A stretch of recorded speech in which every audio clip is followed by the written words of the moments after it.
he's like, I just noticed her face doing that. He's like, I'm happy I watched this to notice what other. He didn't seem annoyed, but she was trying to pull a Steve McQueen in Magnificent Seven, trying to get the attention off of him and onto her face. But I just thought that was a funny thing of Sam Jackson noticing that for the first time. It made me laugh. It's a good commentary. It's a loose commentary for sure. Yeah, it's two stitched together. You got Rennie Harlan in one room and Sam Jackson in another. They just kind of pick and choose. I think that the two of them, it's not a joint commentary. I think it's just two together, but it's fun. Yeah, no, I dig it. And then I also love how this looks like, all right, so this scene, obviously, it's the magic of cinema, but I dig how there's a lot of CGI work that we didn't notice here. So that's another good thing about this film. So when the guy has the shark up in the harness, right behind him, there's just a lot of plates that they have. That's where the set ended. So I think they did a really good job blending VFX with practical. It looks good and you don't even notice it. Yeah, and the horizon seems pretty close because that's the edge of the tank they're filming in. I love it. But you just kind of, it gets a bit hazy beyond that. So you think, oh, maybe there's just some wave there. You're not paying attention to the background, are you? If you're paying attention to the background and not the thrashing mechanical shark, then they've made a mistake in the film. So. Absolutely.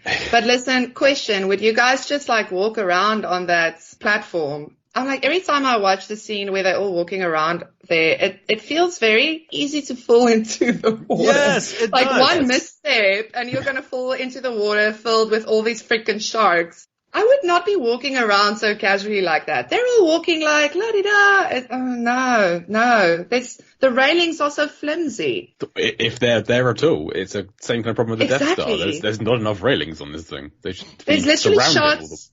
Yeah, there's shots where you can't see any railing, and then shots where there's a bit of railing, but a kid can fall through there. Like, it's so easy to just fall over it. It's kind of lower than waist height, so you could walk up to it and pivot and you're in. It should be at least like head height, like 6 feet tall all the way around, I think would be good. Absolutely. I think, yeah, they should have maybe spent some more money to build a better facility. I would walk in the middle of the walkway with just very slowly. I would not. I'd be crawling. Yeah. Yeah, end up crawling. And you gotta know that a shark escaped somehow. So these are some wily things when you're walking outside there. I'd be hanging out with Preacher in the kitchen. Yeah. I would not. Yeah, no, that's funny. And I have a question for y'all. How long do you think it took Carter Blake to get good at shark wrangling? And when did he learn that by accident? Was he a bull rider first? I think it's something that you get good at very quickly, or you die. Yeah. It's not something you can just kind of fall into, and that's literally fall into a pool of sharks.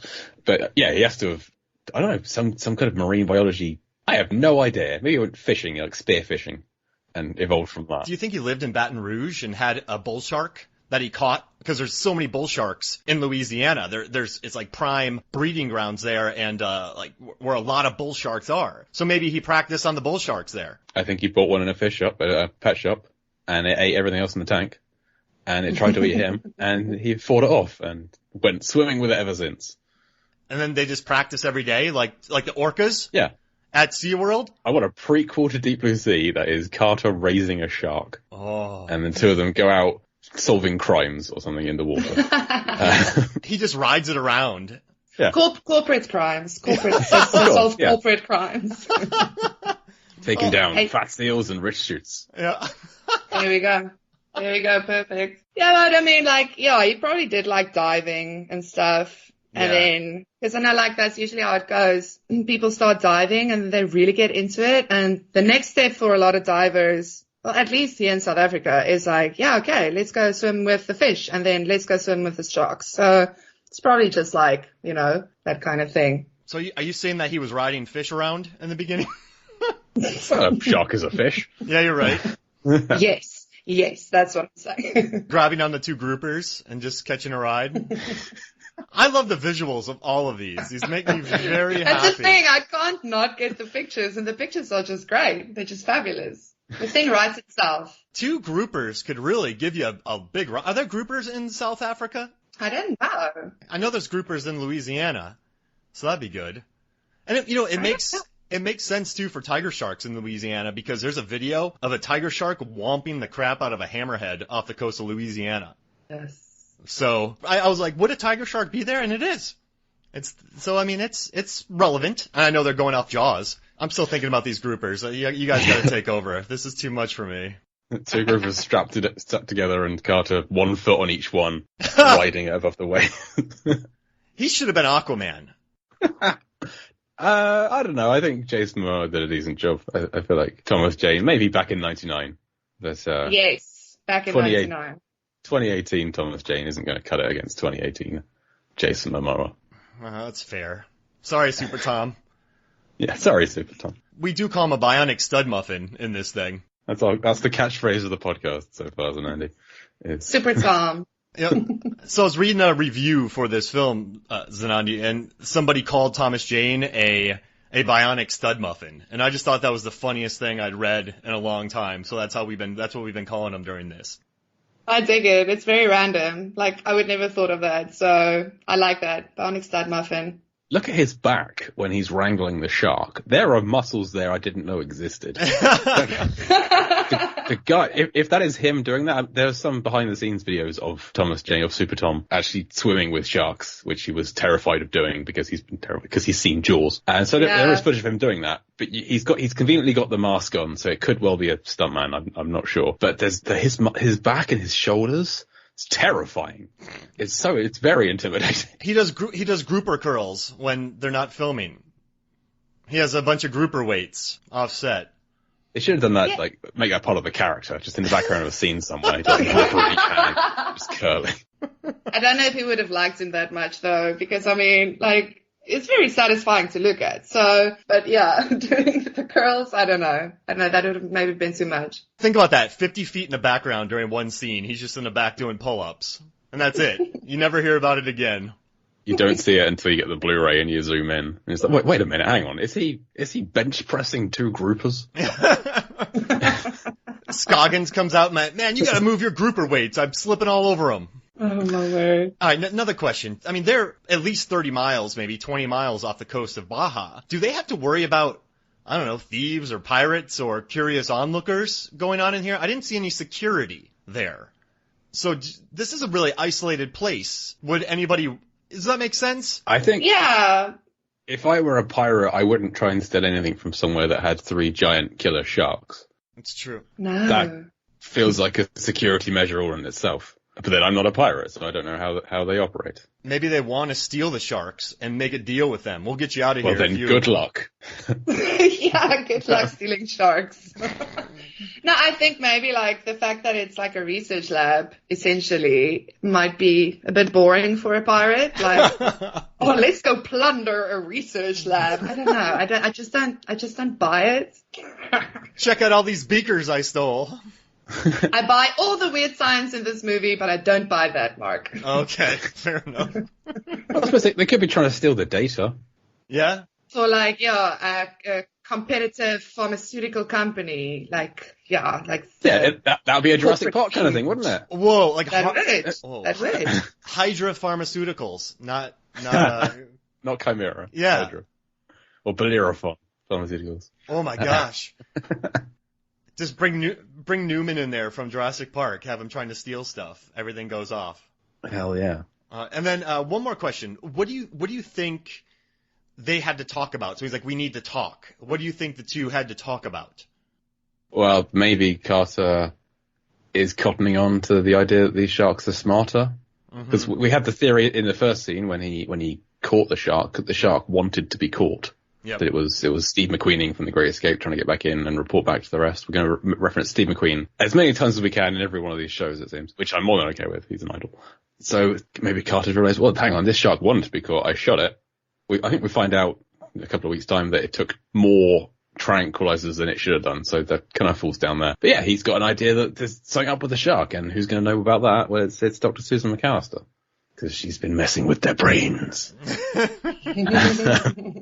Yeah, I mean, Carter is way smarter than most give him credit for. He's just like this working class guy. I think that's what I love about this scene as well, this little 3-minute scene, because there's a lot of estimation vibes going on. You've got Carter underestimating Russell Franklin. He sees him just as a rich guy in a suit, He doesn't think of him as anything else. You've got Higgins underestimating Carter with the whole, oh, he just usually nods, you know, like, and then of course you've got everyone like kind of underestimating the Sharks, you know. So there's definitely this little thing happening. And I think, yeah, that's just like his thing of, hey, lady, we need to talk because it's going down and maybe give me more money because this is actually a way more dangerous job than I thought, you know, like, I think, you know?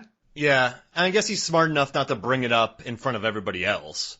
Yeah, especially not the corporate guy. Russell Franklin? Yeah, the guy paying for everything who might pull the plug if he found out that there'd been more DNA messing with, then he would definitely pull the plug, or at least take it in a different direction, a more evil direction. Exactly.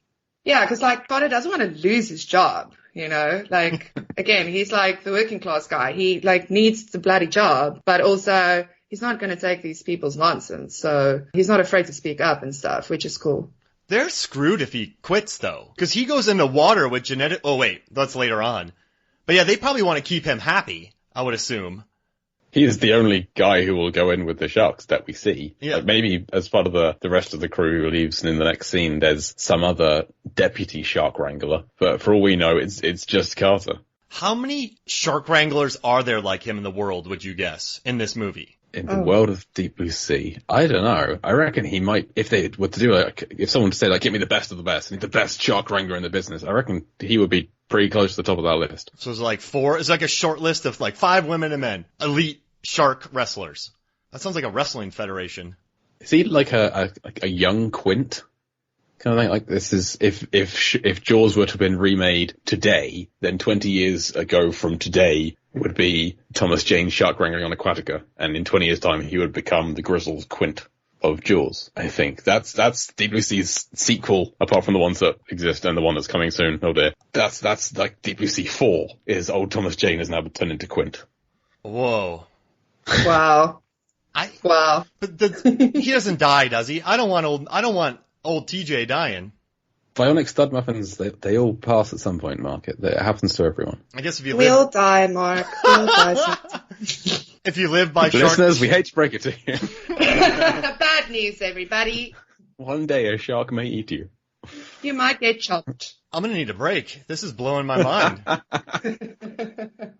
going to say something really random. We don't have to go further, but there's a show I love called The Lodge, and it features Wyatt Russell, Kurt Russell's son. And in the second season, there's a line where he's like, yeah, the shark bite cured my snake bite. That's probably my favorite line that I've heard of the last year coming from anybody's mouth. And it makes me really happy. This guy was bit by a snake. The poison really affected his foot. And then he got bit by a shark about a year later, and they put all these antibiotics in him, and then his snake bite was cured because of a shark bite. That's amazing. Yeah. That's amazing. Do you think Wyatt Russell could star in the remake of Deep Blue Sea? I think he could. Yes. I think he's like a natural this year's Thomas Jane, that kind of a role. I can see that there's similarities. I think he's more Thomas Jane than he is Michael Rappaport. Yeah, and you could easily bring back Sam Jackson and LL. They haven't... Oh, hell yeah. Yeah. Just bring everybody back. Who cares? Oh, bring back Stellan Skarsgård. Yeah. Yes. Well, so this is the first time that we meet Janice, Yep. Jacqueline McKenzie. This is the only Jacqueline McKenzie project I've seen. Have either of you seen her in anything else? Mm-mm. I have not. She does great, though. Yeah, she's fantastic here. Yeah. She hates Taurus. Do you guys hate Taurus? I feel like I've been one enough times to say yes. Yes, I do. I live in a tourist town. Bournemouth is one of the tourist places in the UK, and they do get in the way. And I can imagine how many tourists they get on Aquatica. It doesn't seem to be like a tourist destination. So, so maybe Janice hates them just from meeting them outside of work. She might relish the opportunity to have one here. I don't know. I don't like showing people around my work when they show up. So I can understand. Yeah, she probably back home, she probably lives like by the ocean. Like I live in Cape Town, which is like tourist mecca of South Africa. So, and yeah, they do get annoying. Like you say, they're very in the way and can be very rude and very show me around, me. And I think like that's kind of where the annoyance comes from. So my bet is that she probably lives in a coastal town, you know, where there are a lot of tourists. And that's why she said that line. But like she's, you know, being so cute about it because she's like, I decided I'm going to like you. You know, it's fine. So I also thought she did a great job. And I was surprised that I haven't seen her in anything else.